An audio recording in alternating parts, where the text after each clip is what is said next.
Soyez mes imitateurs, comme je le suis moi-même de Christ. Je vous loue de ce que vous vous souvenez de moi à tout égard, et de ce que vous retenez mes instructions telles que je vous les ai données. Je veux cependant que vous sachiez que Christ est le chef de tout homme, que l'homme est le chef de la femme et que Dieu est le chef de Christ. Tout homme qui prie ou qui prophétise la tête couverte déshonore son chef.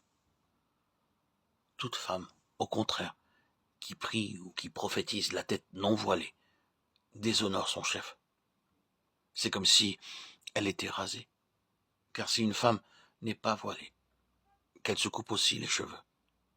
Or, s'il est honteux pour une femme d'avoir les cheveux coupés ou d'être rasée, qu'elle se voile. L'homme ne doit pas se couvrir la tête puisqu'il est l'image et la gloire de Dieu, tandis que la femme est la gloire de l'homme. En effet, l'homme n'a pas été tiré de la femme, mais la femme a été tirée de l'homme. Et l'homme n'a pas été créé à cause de la femme, mais la femme a été créée à cause de l'homme. C'est pourquoi la femme à cause des anges doit avoir sur la tête une marque de l'autorité dont elle dépend. 1 Corinthiens 11, 1, 10.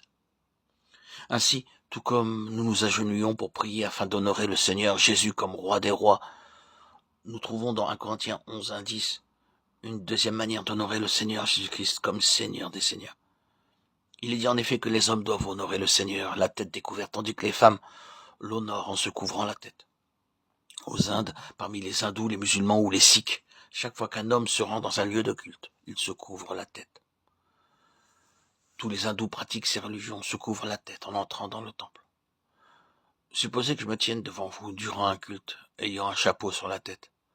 Vous me regarderiez tous avec étonnement, vous demandant « Mais qu'est-ce qui lui arrive? N'a-t-il pas quelque chose qui ne va pas?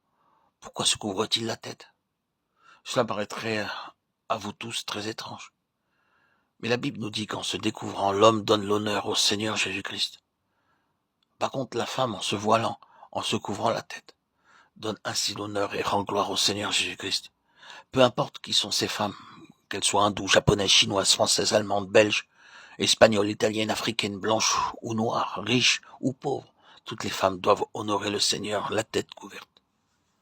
Ce n'est pas une coutume orientale. C'est un ordre scripturaire.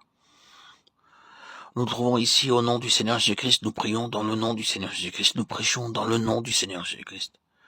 Nous ne nous réunissons pas pour étudier intellectuellement un sujet ou un thème.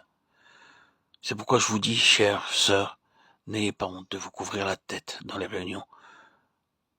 J'ai pu constater que dans les pays occidentaux, les femmes portent toutes sortes de chapeaux aux formes quelquefois très coniques. Il y a de quoi en rire. Elles n'ont pas honte pourtant d'avoir de drôles de chapeaux sur la tête. Mais si vous avez un foulard sur la tête, vous honorez Dieu et non les hommes. Il est très facile d'avoir dans votre poche un foulard, et vous pourrez constater pour vous-même et expérimenter quelle bénédiction vous recevrez de la part du Seigneur, en l'honorant ainsi par votre démarche, votre conduite, votre attitude et par toutes sortes de moyens indiqués dans la parole de Dieu. Nous avons pu constater très souvent dans les réunions que dès que les femmes honorent le Seigneur en se couvrant la tête, on expérimente un sentiment particulier et très réel de la présence de Dieu. Par contre, partout ceci ne se pratique pas. Nous pouvons enregistrer et ressentir malheureusement un sens de mondanité avec un esprit de rébellion et un sentiment d'orgueil. Permettez-moi de vous exhorter, chères sœurs en Christ, à honorer le Seigneur en vous couvrant la tête. Lors de nos réunions, vous verrez que vous recevrez un sentiment de reconnaissance de la part du Seigneur.